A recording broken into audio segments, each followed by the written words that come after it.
Hello and welcome to this edition of Looking Ahead 2023 on CGTN. I'm Guan. China's GDP grew 3% in last year as the economy faced disruptions of the COVID-19 pandemic. Now the government has made reviving economic growth its top priority in 2023. To achieve that goal, one of the keys is the private sector, which plays a vital role in creating new jobs, promoting technological innovations, and powering economic growth. So given the centrality of the private enterprises to the economy, what's the outlook of China's private sector and how to further unlock its potential? To talk about this, joining me today are three distinguished guests. Liang Hong, Chair of Institutional Business Committee, Huatai Securities. Thank you for coming to our studio today, Dr. Liang. Thanks for inviting me. And Michael Powers, Zurich Insurance Group Chair Professor from School of Economics and Management at Tsinghua University. Thank you for your time today, Professor Powers. My pleasure. And Wang Xiaoyong, Standing Chairman of China-Africa Business Council, now joins us via a video link. Thank you for your time today, Mr. Wang. My pleasure. Before we begin our discussion, we have a special guest, Nobel Prize Laureate in Economics, Professor Edmund Phelps, who recorded a speech for us. He touched upon the dynamism behind innovation and shared with us his observation of the potential of China's private economy. Take a listen. I thank CGTN for inviting me to this important discussion.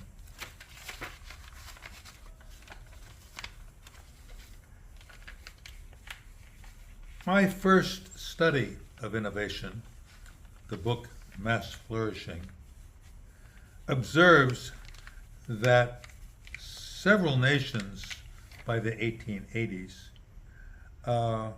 in those nations, a huge number of new products and methods were pouring out. They were mainly the fruit of new ideas hit upon by large numbers of participants in the business sector of the economy. Not the fruit of discoveries made by scientists.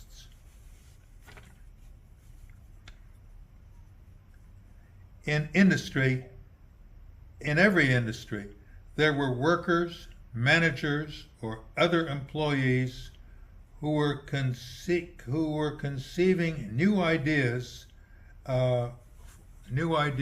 for better ways of producing something or better things to produce.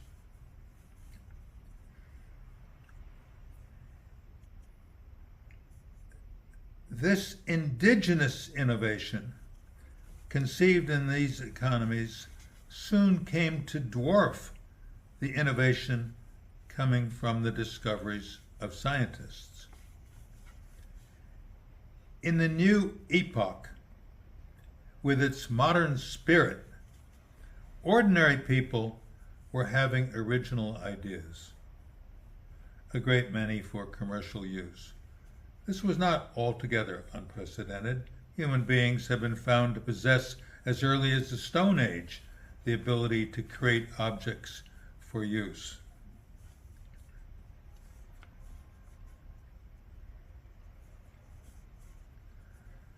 The thesis of mine implies that a small economy can do little or nothing to achieve rapid innovation of this kind, and therefore little to increase total innovation. However, China has a large economy, so it does not have this size problem. In principle, China could be an enormous generator of new products and new methods.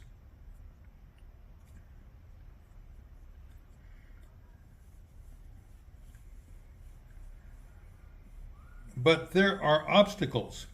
First, it may be that Chinese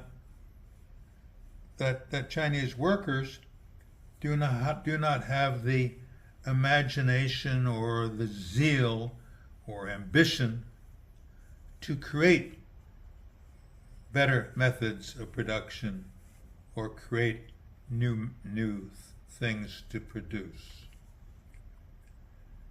Second, there may be obstacles such as a difficulty to obtain financing from the banking system.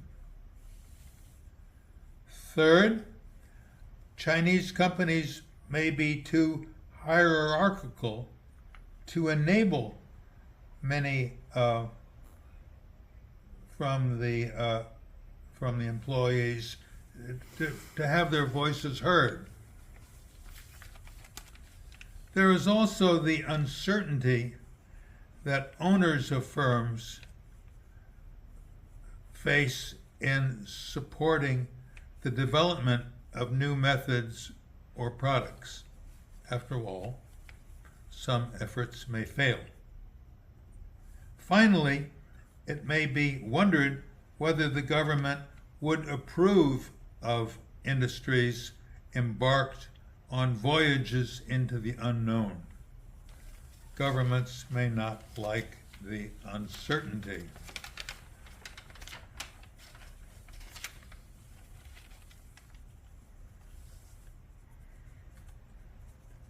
So it remains to be seen whether China will be able to, whether it would be able to achieve rapid innovation. But if it is going to achieve rapid innovation, and I hope very much that it tries, it will have to be by drawing on the talents and insights of a great range of people that are involved in the business sector and are familiar with some of the methods and some of the products that can be produced. So I hope that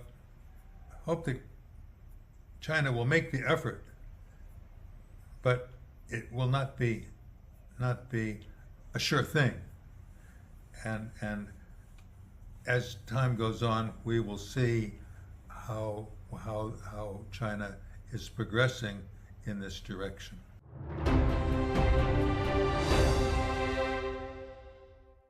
And that was Professor Phelps, Nobel Prize Laureate in Economics, talking about the innovation potential of China's economy. And now let's turn to our panelists today. And I would like to ask about China's outlook of the economy in 2023, because the GDP grew 3% last year, which recorded one of the worst performances in decades, mostly because of the COVID. So what's the outlook for China's economy? Is it back on track given the recent changes in COVID policies? What do you think, Dr. Liang?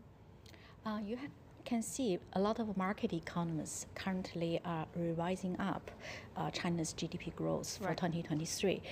Basically, I think there are two main drivers for this upgrade. One is the earlier than expected easing of COVID restriction couple months before most analysts expect this to happen. But secondly, also very important, quite a lot of policies restricting real estate development has also been reversed. So we're expecting to see private consumption and the property sector to bounce back from their quite depressed activity levels. And Professor Powers, what do you think? I think the outlook looks very good. I don't have any special knowledge or forecast for GDP growth, but I've heard figures in the range of 4-5%. Right. My suspicion is that there's more room for that figure to move upwards than downwards. So I wouldn't be surprised if we saw something somewhat larger than that when the end of the year comes. But I think that the concern now is how rapidly businesses and society in general are going to bounce back from COVID. The virus is working its way through different parts of the country where it already has peaked. I think that we see a very strong return to normal activity. Certainly here in Beijing, things are not the way they were pre-COVID, but they are becoming more active. The roads are filled with cars. More people are going out to the shopping malls. The businesses are coming back. The question is to what extent and how fast can they return to pre-COVID levels? It seems the government is betting on the private sector to be a major driver of China's economic growth this year. And Dr. Liang, what do you think about the outlook of the private economy? What role will it play in China's economic recovery? I think 2023, the first half a year, all eyes will be on Chinese consumers, the private consumption, whether that will bounce back to quote-unquote normal level. I think if we look at like some analysis charts, Chinese private consumption, if relative to the trend line, we're still more than 30% below the trend line. But if you look at the US, where a lot of government allowances was given to the consumer, the household sector, the current consumption level is way above trend line. So we have very interestingly two largest economy. One is significantly seems to overconsumed. The other is significantly below. So a lot of excitement about how quickly this will bounce back and to what level and how sustainable that is. That is the main question at this point. And Professor Powers, with the government betting on more pro-business policies, what does the future hold for China's private sector? I think that the future looks very good. I think that the government will make some adjustments to encourage private businesses. On the whole, of course, one can take different perspectives in measuring the impact of COVID, but on the whole, I think there was greater harm to the private sector than the public sector in China, and that is for a variety of reasons, but one of them is the types of products that the private companies produce or the services they provide. And those are, in a sense, more sensitive to the impact of lockdowns. So that when there are restrictions because of the virus, they were harmed, and there was less impact on sort of these bigger state-owned enterprises. So I think that there's an opportunity actually to address several issues simultaneously. Dr. Liang just mentioned the fiscal stimulus in the United States. I would probably agree it was excessive. And I think that is a major part of why the U.S. and the Western world in general has experienced so much inflation. But China hasn't provided that type of stimulus, especially at the lower and middle income level. And I think that there's an opportunity to do that. With current inflation rates as low as they are in China, there seems to me to be very little danger of putting excessive inflationary pressure on the Chinese economy. Right, it seems the government still have some sort of ample room to room increase to the stimulus, right? And Mr. Wang, I'd like to have your take on China's economic outlook. How confident are you as a representative from the private economy in the growth potential of China's economy this year? From the perspective of private company combined with the view of our business council entrepreneurs, everyone views on the Chinese economy in 2023 are speed up and upward. At present, the contribution of private economy to China's economy can be summarized as following numbers: 50% of fiscal revenue, 60% of GDP and FDI, 70% of technology and new product innovation, 80% of new urban employment, and 90% of the number of enterprises. I think 2023 is the year of Rabbit in China. Private companies also share the features of Rabbit, that is sharpness, flexibility, and speed. Thank you. Certainly, we hope the year Rabbit will bring good luck and robustness to Chinese enterprises. Thank you, Mr. Wang. So the Chinese government has pledged unwavering support to the private economy, which is quite interesting because not a long time ago, the official tone is still curbing disorderly expansion of capital. How to understand the shift of tone, Dr. Liang? Is it a recalibration? Is it a compromise? Will it last long? I guess the Chinese government policy always are multi-objective, pro-growth. But if we look back in the past 10, 12 years, for a period of time, they also want high quality growth. But the definition of quality, initially, a lot of that has been paying attention on like pollution, environmental sustainability. Then later on, quite a lot of campaigns against corruption. Yeah, so we don't want Chinese to have a growth model that is so embedded with official corruptions. But the last few years, I think the common prosperity objective is started to bring on the table. So better income distribution, better wealth distribution. So when the policy executions try to strike a balance among the different objectives, sometimes it seems to be the private sector felt, maybe they're losing favor, maybe they're getting a disproportionate tightening on them. So I think the government's recent policy is to reconfirm China is still very pro-growth, pro-market, pro-development, but I don't think they have given up on high quality. All this ESG long-term goals, I don't think they have given up, but I think they want to calibrate how they communicated the policy, how they execute certain type of regulations. Indeed, and Chinese government has recently explained its policy a bit. We have seen from Vice Premier Liu He's speech at the Davos meeting this week that he said common prosperity is about equal opportunities instead of equality in results. Professor Powers, what is your thinking about China's government's stance on these policies, and what does the future hold for Chinese private economy? I guess the first thing that I would say is I would like to acknowledge my agreement with Dr. Liang's analysis. I think that it's really spot on. The government, and I think this is something governments everywhere should do, has many prongs. It can take a multifaceted approach to dealing with the economy and other problems as well. And it's not a simple either or. We regulate today or we allow the economy and businesses to do whatever they want. It's a constant readjustment between those things. And I think that what we saw in the years leading up to COVID and during the COVID period is that the China's central government had decided that there were certain excesses. There was a pattern of excesses. And some of this was the result of allowing innovation to thrive and people to experiment.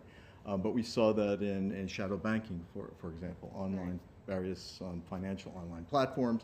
The government took a stronger stand.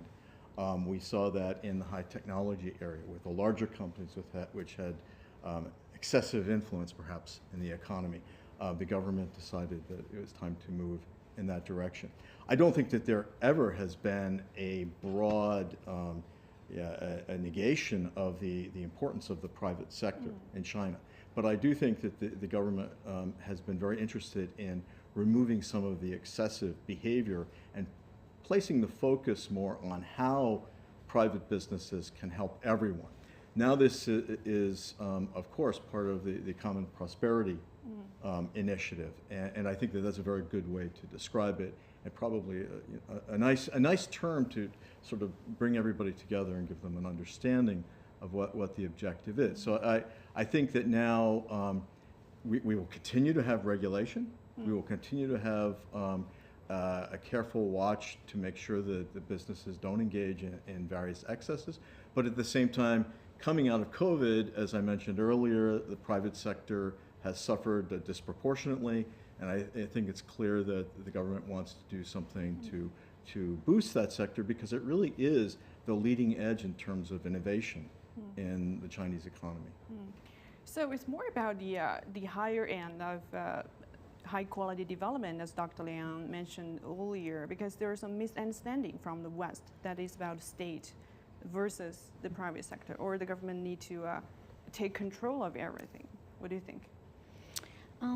There are misperceptions, but sometimes I think there are also miscommunications from certain policy formulation and execution bodies. Right. I think all this, I think the government has acknowledged it's very important to restore that confidence.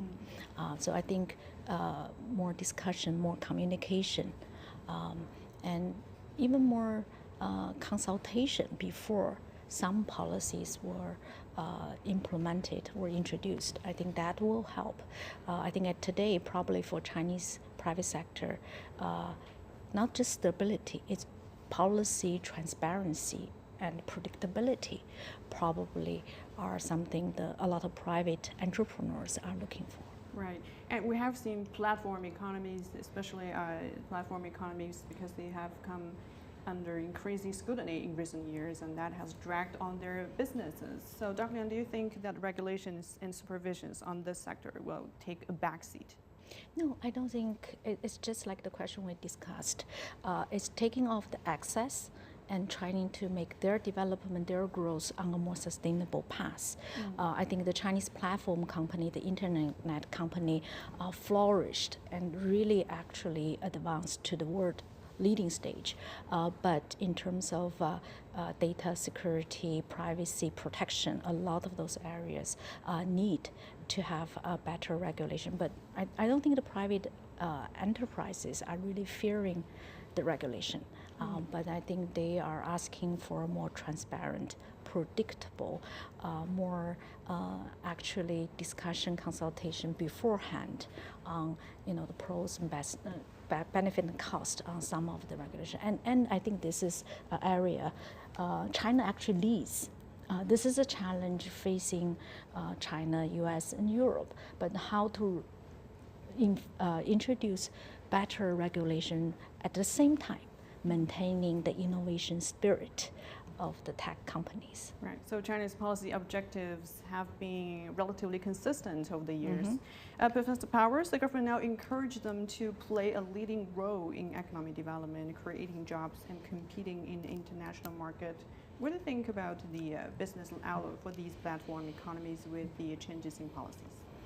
Well, I think that it's very good. I think that we have to look at things from a number of different perspectives. There are many questions that are going to be asked in the months ahead about where resources should be allocated and where success is most likely to be achieved. I think that one thing that's quite obvious is that there is a feeling in the private sector that they have a great need for more capital investment, that it has been difficult for them to obtain the types of bank loans and to raise funds in the capital market compared to state-owned enterprises.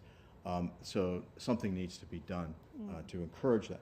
Now, I think that when we talk about the difficulties facing private business, it's important to recognize that these regulatory efforts that were coming about even before the COVID period are really a completely different thing from the losses and damage to the private businesses that occurred during COVID. They're separate, but they happen to coincide and amplify the losses. Right, amplify the situation and discourage many people. So I think now is the time to encourage them, and one way to do that is by making more capital available.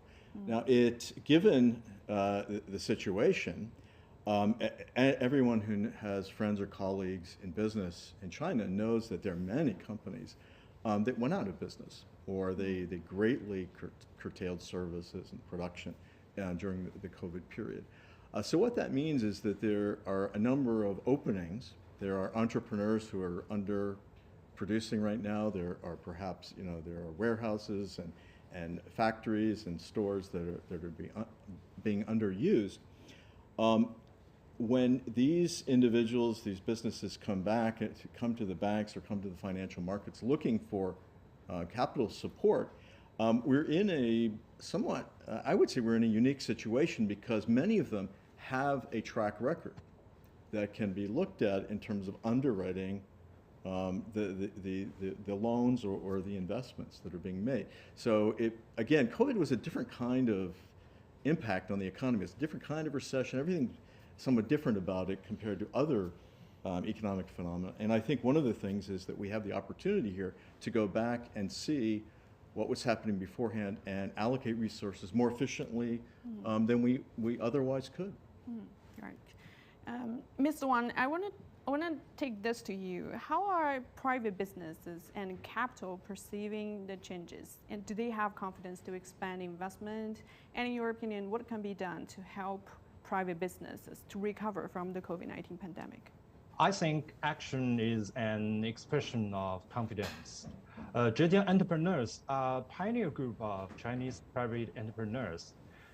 Taking them as an example, since December last year, a large number of Zhejiang entrepreneurs have begun to go abroad and enter hundreds of countries to carry out trade promotion, investment negotiations, and network building.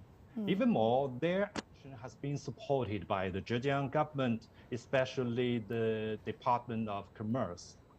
It has organized events such as online trade fairs, representative exhibitions, and a two-way chartered business flight aiming to seize more deals. In December alone, they have set out 20 plus delegations overseas, and up to now, Zhejiang companies have built overseas warehouses in 196 countries. Meantime, CABC has set up a Zhejiang Africa's Service Center and Supply Chain Institute in the capital city of Hangzhou, which will also strongly support by the relevant department, and they will in turn support more private companies. These 2 months, China African Business Council has also conducted 2 delegation visits in Africa. One was led by Jiangsu Jielong to inspect the agriculture investment product in Benin and Senegal, and the other was from a famous law firm, Yingke, which visited 8 African countries to seek out opportunities in setting up branches and working with the local partners. They are very optimistic. Well, thank you for sharing with us. Well, indeed, private companies have shown remarkable resilience despite the disruptions of the pandemic. And Dr. Liang, what is your suggestions to support a speedy recovery of the private sector? And also, we know China's economy is at a crucial stage to transform into a high-income country, which very much relies on technological innovation. How to further unlock the innovation potential of China's private sector? I think probably I have a strong faith in Chinese private sector and in the entrepreneurs. I think one thing that from an economist perspective is very important is for China to remain open. Despite globally, there are certain countries want to decouple and put a lot of trade restrictions, and there are all sorts of one-way type of protectionist policies.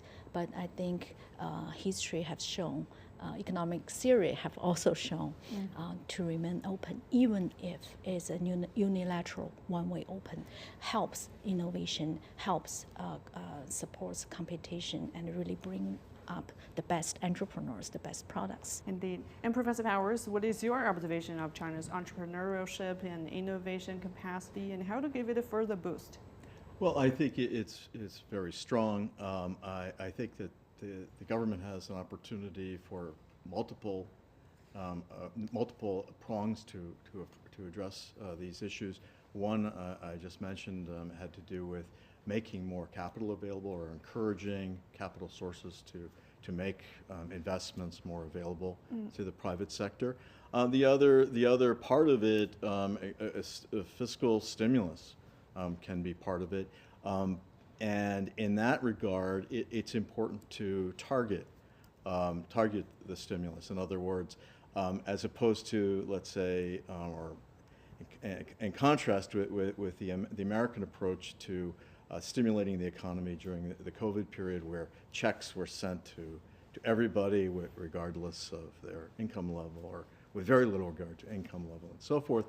I think that there could be a targeted stimulus for those parts of the economy that are most in need, individuals and businesses, and also for those that are most likely to make purchasing decisions that help raise the quality of domestic production. So let's say, very simply, let's say that we want to get more funding into high technology, into the production of semiconductors and computer chips and computers in general and so forth.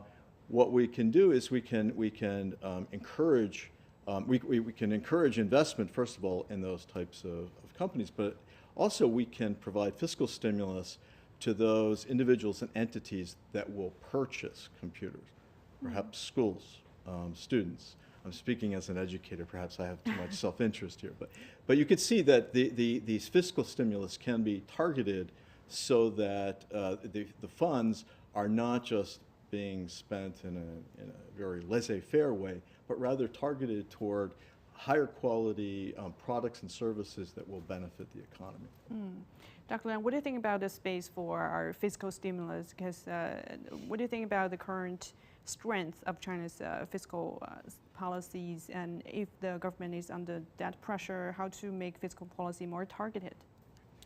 I think the last 3 years during the COVID period, the Chinese central and local government fiscal situation has deteriorated significantly. I think the room for large fiscal stimulus is limited. Right. And secondly, I still think Chinese economy is at a stage that doesn't require that much stimulus. We are still an emerging economy, a developing country, even though Americans don't think we are. And I also think the COVID restrictions plus the property sector tightening has brought the economy to such a low activity level. Once those restrictions get lifted, we should see a period of fairly strong activity bounce. Right. Then I think the policy can wait and see whether any additional stimulus are needed, rather than putting oil on the fire, especially in the first 4 or 5 months of this year. And there is some I think I might be a bit more bullish on stimulus, but I don't think that it should be across the board. I really like one of the things that I think is very good about the relationship between government and the economy in China is that there's the ability to calibrate, there's the ability to target the impact of these various implementations, and so I think that it can be done in a much more restrained, controlled, and effective way than it was done in the United States. Indeed. Well, the global economy is still mired in multiple crises: the inflation, the energy crisis, the rising geopolitical tensions, and the rate tightening cycle. And we know that China is making efforts to enlarge domestic demand, but still a large amount of Chinese enterprises are still externally oriented, and China has also emerged as a major investor in global markets. So how are China's private businesses navigate through a challenging global economic landscape? Mr. Wang, I want to start with you. Thank you. This is a good question and a big topic. This is the pursuit of multinational companies. Companies built to last need a process that cannot be achieved without efforts in vision, strategy, core competence, innovation, human resources, cross-cultural communication, CSR, and ESG. Therefore, as we embark on the new year 2023, from the points of private companies, I would like to see improvements in 3 aspects. First, improve the ability to adapt to cyclical fluctuations. Second, improve the capacity of international financing. And third, improve the capacity in local integration. So that's something for entrepreneurs to consider. Indeed, and that are a combination of very important factors. And Dr. Liang, what do you think about the risks for Chinese enterprises as they navigate a global landscape?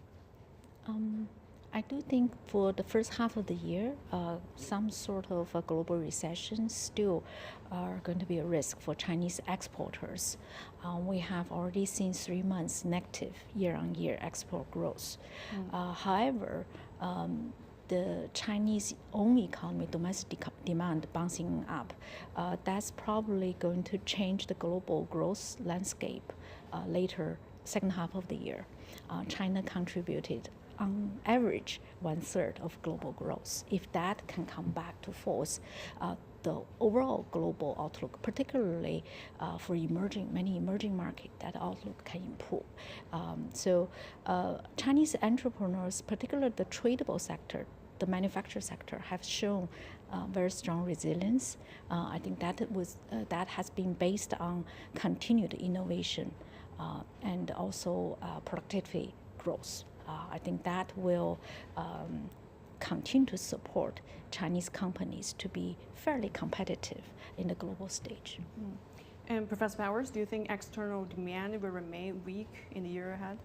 I think that will be an issue because we're currently in a situation where the central banks in the United States and Europe are actually trying to combat inflation by triggering recessionary forces, and so there is going to be a cooling of the economy.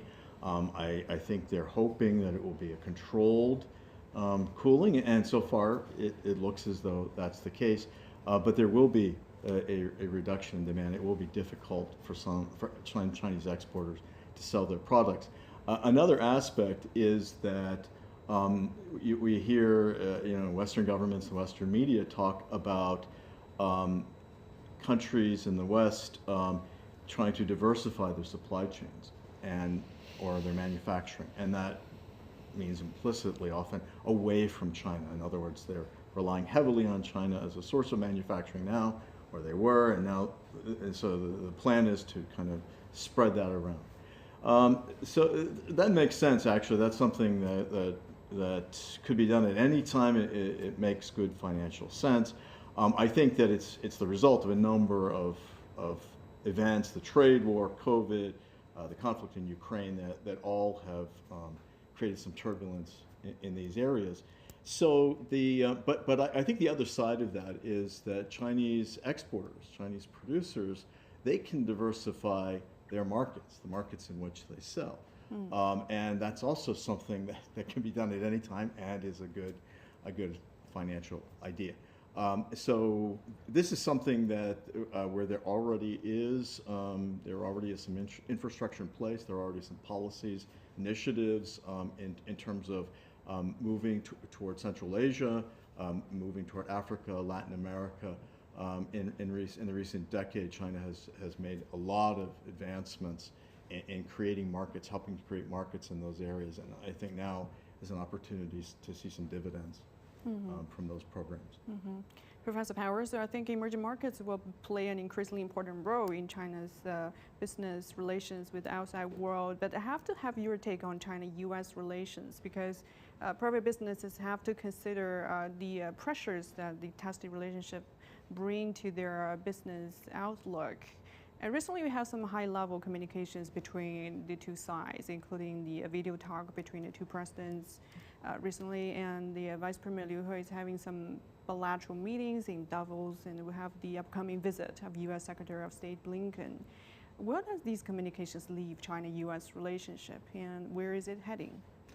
Well, I'm looking forward to Secretary Blinken's visit. I think that would be a very interesting period to watch and see how the relationship develops. One can hope that things will improve. The tension between the United States and China is rather high at the moment. I think both sides want to reduce that tension, and that's why we're seeing these meetings and these efforts. But I also suspect that with the new Republican majority in the House of Representatives in the United States, albeit a small majority, that they will put great pressure on President Biden They will use China as a political issue, and he will have to, remain tough or appear to remain tough in his dealings with China, or else he's going to suffer some setbacks politically at home. So I'm hopeful, but I don't, at the moment, I don't see a major change in the long run trend. So the tensions will still remain elevated and no major changes expected. Do you agree, Dr. Liang? I see most policy eventually will have to, if you are expecting them to be adjusted, it probably will have to be based on some benefit and cost analysis. So far, I don't see the U.S. Political establishment see the cost of such a misguided policy towards China yet. They may start to see that when the U.S. economy, it is already in inflation. It's probably will be in some sort of recession, and a reopening up China will also offer a lot of benefits. So I think the cost benefits eventually will be the driving force to lead to any change. So far, not enough cost yet. Indeed, China is always pursuing win-win cooperation. And we're going to leave it there. And ladies and gentlemen, thank you so much for your time today. Dr. Liang Hong from Huatai Securities, and Professor Powers from Tsinghua University, and Mr. Wang Xiaoyong from China-Africa Business Council. So a robust private sector has long been a pillar underpinning China's economic success. As China is gearing for a rebound and high-quality development of its economy in 2023 and beyond, the vibrancy and innovation we have seen in China's private sector will only gain more importance to China's economic growth, wealth creation, competitiveness, and its ability to climb the technology ladder. And that's all for this edition of Looking Ahead 2023. Thank you for being with us. I'm Guan in Beijing. See you next time.